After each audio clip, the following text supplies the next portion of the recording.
Bab 8, beri hormat ke pemilik tanah. Setelah melihat postur sekelompok orang ini, Kira baru tersadar, kalian datang buat minta biaya perlindungan. Danu dan Dodi mengepalkan tangannya dengan marah. Hasan yang berdiri di belakang Wira juga mengerutkan keningnya. Sony buru-buru berbisik pada Wira. Wira, aku lupa kasih tahu. Dia itu bos ikan pasar timur. Namanya Yuan Projo. Dia punya julukan, si perusuh. Anak buahnya kira-kira ada sekitar belasan orang. Dia selalu ambil keuntungan 20% dari siapapun yang mau jual ikan di pasar timur. 20%. Wira langsung naik hitam. Kalian ambil keuntungan yang lebih banyak daripada pemerintah. Mereka sudah bersusah payah untuk menangkap ikan selama 2 hari dan harus berjalan kaki ke ibu kota provinsi untuk menjual ikan. Pemerintah hanya meminta keuntungan 10%, tetapi preman-preman ini malah minta 20%. Setelah mendengarnya, Dodi langsung marah. Bahkan Danu yang biasanya sangat tenang juga mengepalkan tangannya rata-rata. Preman-preman ini bahkan lebih kejam daripada pemerintah. Melihat reaksi kedua putranya, Hasan langsung memelototi mereka dan menggeleng. Kalau mau jualan ikan di pasar timur, kalian harus kasih aku keuntungan 20%. Ini adalah aturan yang kubuat. Kalau nggak mau, silakan tinggalkan ikannya dan pergi. Ujar Iwan sambil melambaikan tangannya dengan galak. 8 pria yang terlihat seperti berandalan langsung berjalan maju. Ada yang mengepalkan tangan, ada yang memegang tongkat kayu, ada juga yang bermain dengan belati di tangan mereka. Tatapan mereka semua terlihat sangat garang. Ira mempertimbangkan baik-baik situasinya saat ini. Kelompok Iwan totalnya ada 9 orang. Mereka juga mempunyai senjata dan terlihat seperti preman yang sudah sering berkelahi. Selain Hasan yang merupakan pensiunan tentara, mereka berempat hanyalah petani. Apalagi Wira, dia sama sekali tidak mungkin bisa menang dalam berkelahi. Iwan juga merupakan penguasa lokal pasar timur. Kalau mereka benar-benar berkelahi, dia mungkin bisa mendapatkan bala bantuan. Namun, Wira juga tidak rela menyerahkan 20% keuntungan penjualannya. Kita juga nggak bakal berpangku tangan kok. Iwan melambaikan tangannya, lalu seorang bawahannya mendekat dengan membawa sebuah timbangan. Waktu kalian jual ikan, kami bakal bantu timbang beratnya. Jadi kalian gak perlu terlalu capek. Membantu, dengus Wira. Wira tahu maksud Iwan, mereka akan menimbang ikannya dan menyimpan uang lebih dari pembeli. Pembeli yang merasa tertipu akan melapor ke pengadilan daerah. Kemudian, preman-preman ini akan mengatakan bahwa mereka menerima komisi untuk melakukannya. Setuju apa enggak? Aku nggak mau buang-buang waktu sama kalian. Begitu Iwan menjentikkan jarinya, 8 orang preman langsung maju. Danu dan Dodi mengepalkan tinju mereka, tetapi Hasan memelototi mereka dan menggeleng lagi. Akal sehat Wira menyuruhnya untuk tunduk pada sekelompok preman ini, tetapi mulutnya malah berkata, aku gak takut sama kamu. Sony buru-buru menghujung Wira, lalu meminta maaf pada Iwan. Kak Iwan, jangan marah. Kita semua kau teman, kami bakal serahkan uangnya, tapi temanku ini harus bayar utang besar. Bisa nggak kasih potongan harga dulu untuk sementara? Kalau utang temanku ini sudah lunas, kami bakal lunasi kekurangannya. Teman, Iwan langsung terlihat bersemangat dan menggerakkan jarinya untuk menyuruh Sony mendekat. Saat Sony sudah sampai di hadapannya, Iwan langsung menamparkan dan menendang Sony hingga terpental. Kemudian, dia memaki, dasar anak sialan, kamu itu siapa? Siapa temanku? Patahkan sebelah kakinya, lalu usir dia dari pasar timur. 4 preman langsung maju dan mulai menghajar Sony. Iwan menatap Wira, lalu berkata sambil tersenyum sinis, "Nah, kamu gak mau nurut ya?" Bagi Iwan, orang yang tidak menuruti kata-katanya harus dihajar supaya mereka takut. Jika tidak, akan makin banyak orang di pasar timur yang membantahnya. Wira merasa terancam lagi setelah melihat Sony yang dipukul. Dodi dan Danu juga sangat marah dan ingin bertindak, tetapi Hasan masih melarang mereka meskipun dia sendiri juga sudah kesal. Dasar brengsek. Wira yang awalnya sudah siap untuk mengalah pun menjadi murka. Dia berbalik dan mengeluarkan sebatang kayu dari gerobak, lalu langsung menghantamkannya ke kepala Iwan.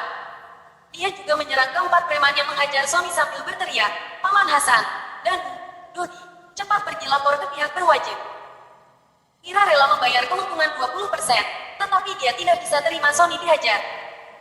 Sony sudah menemaninya datang menjual ikan, tetapi malah dipukuli lagi setelah membantunya berbicara. Wira tidak bisa tinggal diam. Wira memukul keempat orang yang sedang menghajar Sony, lalu menarik Sony dan hendak kabur. Semua orang di pasar timur langsung tercengang setelah melihat kejadian ini. Tidak ada orang yang menyangka bahwa Wira berani memukul Iwan. Ayah, ayah. Danu dan Dodi sudah murka. Mereka pun langsung menatap ke arah Hasan lagi dan berteriak pada saat yang bersamaan. Aish, lakukanlah. Hasan pun terpaksa setuju setelah melihat situasinya. Danu dan Dodi langsung gembira dan menyerang sekelompok orang itu. Beraninya kamu memukulku. Iwan menutup kepalanya sambil berteriak kesakitan, lalu berdiri dengan terhuyung-huyung. Saat melihat tangannya dilumuri darah, dia pun berteriak dengan marah. Hajar mereka habis-habisan, terutama si bajingan itu. Beraninya kalian memukul kaki Iwan. Sudah bosan itu. Ya. Kedelapan preman yang terlihat garang itu langsung berpencar. Mereka menyerang kelompok Mira dengan tongkat kayu dan belati mereka. Sony, cepat pergi. Mira mendorong Sony sambil mengayunkan tongkat kayu di tangannya dengan sembarangan.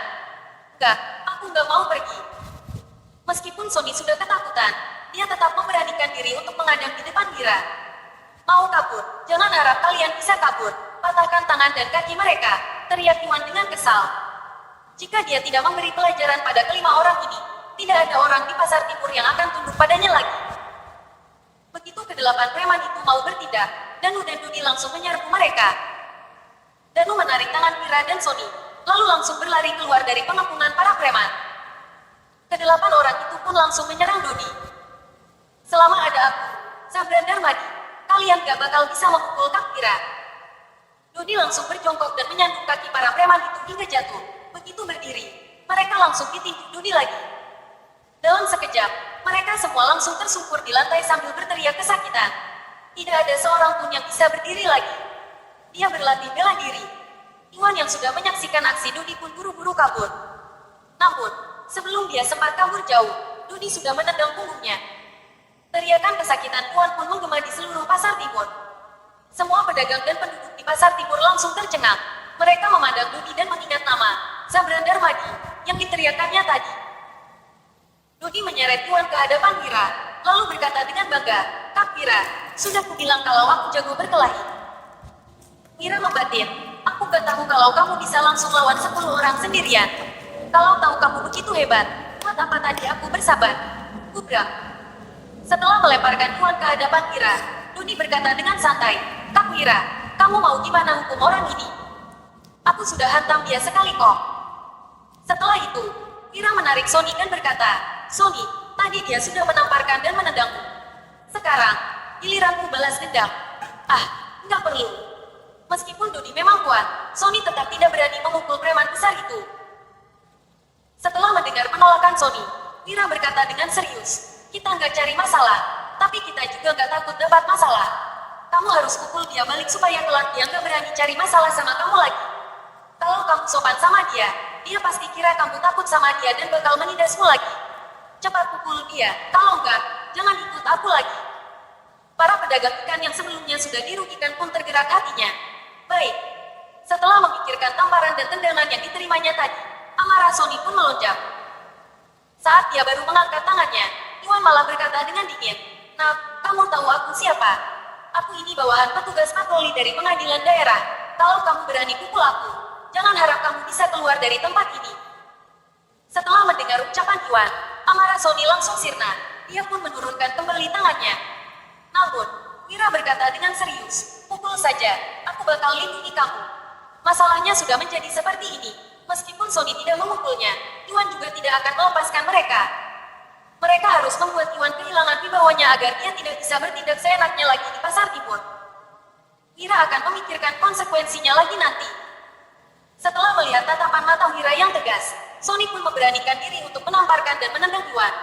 Setelah itu, kemuraman dalam hatinya langsung sirna. Iwan berteriak kesakitan sambil meringkuk. Saat melihat Iwan yang diperlakukan seperti itu, ketakutan di dalam mata para pedagang ikan di pasar timur pun berubah menjadi amarah. Patroli sudah datang. Setelah mendengar hal itu, semua orang pun gempar. Bab 9. Seorang pria parubaya berjalan mendekat dari kejauhan. Dia mengenakan topi hitam dan seragam biru yang dipadu dengan rompi merah. Di bagian tengah rompi itu terdapat tulisan, "Patroli." Dia mengenakan sepatu bot, di pinggangnya juga bergantung sebilah golok. Pria itu tidak terlalu tinggi, tetapi juga tidak pendek. Dia terlihat seperti orang cantik pada umumnya. Namun, kemunculannya langsung membuat seluruh pasar timur menjadi hening. Semua amarah yang terukir di wajah setiap pedagang langsung sirna dan digantikan dengan seulas senyum menyanjung. Pria parubaya itu adalah petugas patroli pasar timur, namanya Eko Makmur. Status seorang petugas patroli tidak termasuk tinggi di ibu kota provinsi, akan tetapi, para penduduk juga tidak berani menyinggungnya. Di ibu kota provinsi, jabatan yang berpangkat tinggi adalah Pati. pejabat sipil dan jenderal militer. Selebihnya yang tidak berpangkat adalah hakim, patroli, panitera dan sebagainya. Mereka biasanya disebut pejabat. Meskipun para pejabat ini tidak berpangkat, mereka termasuk bagian pemerintahan dan bergaji tinggi. Posisi mereka biasanya dilanjutkan oleh anak-anak mereka. Setiap pejabat memiliki puluhan bawahan yang membantu mereka menangani tugas dari pemerintah. Para pejabat tidak memberi imbalan kepada anak buah mereka, jadi para bawahan ini harus mendapatkan keuntungan sendiri pada saat menjalankan tugas. Keuntungan besar yang didapatkan para bawahan ini harus dibagikan kepada pejabat, sedangkan keuntungan kecil dapat dibagi oleh mereka sendiri. Iwan adalah bawahan Eko. 70% keuntungan yang didapatkan Iwan dari pedagang ikan akan dibagikan kepada Eko. Sementara 30% sisanya akan dibagi Iwan dengan 8 anak buahnya. Saat melihat bawahannya tersungkur di lantai, Eko tidak langsung datang menghampiri mereka. Dia berdiri di tempat untuk mengamati mereka terlebih dahulu, lalu baru berjalan ke depan gerobak. Tadi, Danu dan Dodi tidak merasa takut saat menghadapi 9 preman. Namun, mereka malah langsung ketakutan saat melihat Eko. Sony juga takut hingga gemetaran, sedangkan Hasan hanya mengerutkan keningnya tanpa mengatakan apapun. Mira mengerti kenapa mereka berempat bereaksi seperti itu. Di mata para penduduk desa, mereka tidak mampu menyinggung hakim, patroli dan pejabat-pejabat kecil lain yang berhubungan dengan kantor pemerintahan daerah. Pak Eko. Begitu melihat bosnya datang, Iwan buru-buru mengadu. Kamu harus membantuku menegakkan keadilan. Aku datang ke pasar timur untuk membeli ikan, tapi kelima orang ini malah memukuliku sampai begini. Cepat tangkap mereka ke pengadilan daerah. Sembarangan. Dodi yang tidak sabaran sudah tidak bisa menahan diri. Dia langsung berkata, jelas-jelas kami yang datang untuk menjual ikan, tapi kamu malah mau memeras kami dengan meminta 20% keuntungan. Itu sudah lebih tinggi 10% dari pajak yang harus kami bayar. Sekarang, kamu malah fitnah kami lagi. Sepertinya aku harus menghabisimu hari ini. Begitu mendengar ucapan Dodi, Iwan langsung ketakutan dan